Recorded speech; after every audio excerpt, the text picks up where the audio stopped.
आसमां कहते हैं, और इस जहां में जिसके प्यार का अंत नहीं है उसे माँ कहते हैं।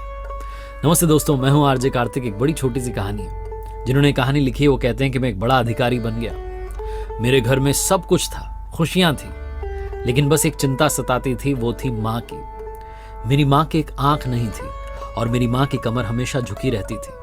इस बात से मेरी पत्नी को बड़ी चिढ़ होती थी कि हमारी सासू माँ बड़ी कुरूपा है, और मेरा जो बच्चा था वो भी बड़ा चिढ़ता था कि दादी की एक आंख नहीं है, दादी की कमर हमेशा झुकी रहती है, और ये उठ करके आ जाती हैं हमारे लिविंग रूम में। जब मेरे दोस्त आते हैं तो उनके सामने आकर के बैठ जाती हैं और दोस्त दादी का मजाक उड़ाते हैं। उसको बिल्कुल पसंद नहीं था। तो मेरा बेटा और मेरी पत्नी दोनों मिलकर के मेरी माँ को इग्नोर किया करते थे, उन्हें साइड लाइन किया करते थे, बार बार उनका मजाक उड़ाते थे, और मैं चाह करके भी कुछ कह नहीं पाता था कि घर में क्लेश जो है शुरू हो जाएगा, गृह क्लेश होने लगेगा। बहुत सहता था, लेकिन समझ नहीं पाता था कि करूं तो करूं क्या। एक बार तो हद हो गई।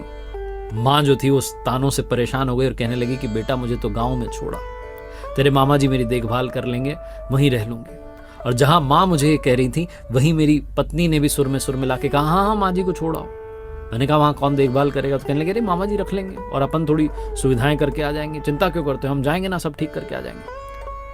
ना चाहते हुए भी मैं माँ को अपने गांव में वापस ले गया और वहीं छोड़ करके आ गया बेमन से।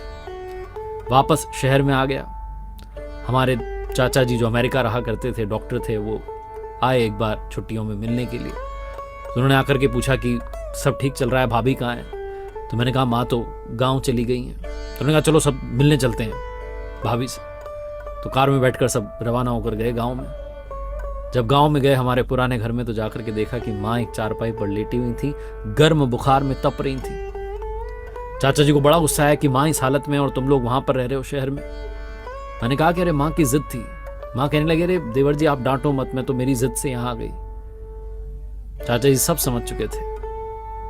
चाचा जी बड़े गुस्से में थे और कहने लगे कि बेटा तुम जानते नहीं हो, लेकिन तुम्हारी माँ ने वो सब सहा है जिन संकटों का सामना कोई कर नहीं सकता। इतना संघर्ष झेला है सिर्फ तुम्हें पालने के लिए, तुम्हें बड़ा करने के लिए और तुम्हें काबिल अधिकारी बनाने के लिए। तुम तो सब भूल गए, तुम्हें याद भी कैसे रहेगा? तुम 2 साल के थे जब एक हादसा हुआ था, तुम सीढ़ी पर से नीचे गिरे, तुम्हारी एक आंख चली गई, तुम्हारी कमर की हड्डी टूट गई, तब भाभी माँ ने ही बोन मैरो तुम्हें दी और एक आंख तुम्हें दी। ये जो तुम दुनिया आज देख पा रहे हो, जो तुम सीधी कमर से चल पा रहे हो, सब भाभी माँ की देन है।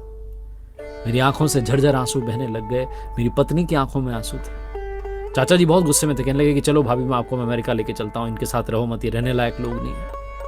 और मैं चाचा जी के पैरों में गिर करके कहने लगा कि चाचा जी क्षमा कर दो, जीवन भर हमने पाप किया, अपनी माँ को दुख दिया, अब तो थोड़ा सा पुण्य कमा लेने दो। बहुत छोटी सी कहानी जिसका सार ये समझाता है, हम में से बहुत सारे लोग अपने माँ बाप से कहते हैं कि आपने किया ही क्या है, आपने क्या किया हमारे लिए। ये बात कहने से पहले 100 बार नहीं, 1000 बार नहीं, अनंत बार सोचिएगा, क्योंकि माता पिता ने वो सब सहा है जिसकी वजह से आप आज मुस्कुरा रहे हैं। जीवन में सबसे बड़ा सम्मान अपने माता पिता को दीजिए। जब उनसे प्रेम की बात आए तो पूर्ण समर्पण भाव से उनकी सेवा कीजिए।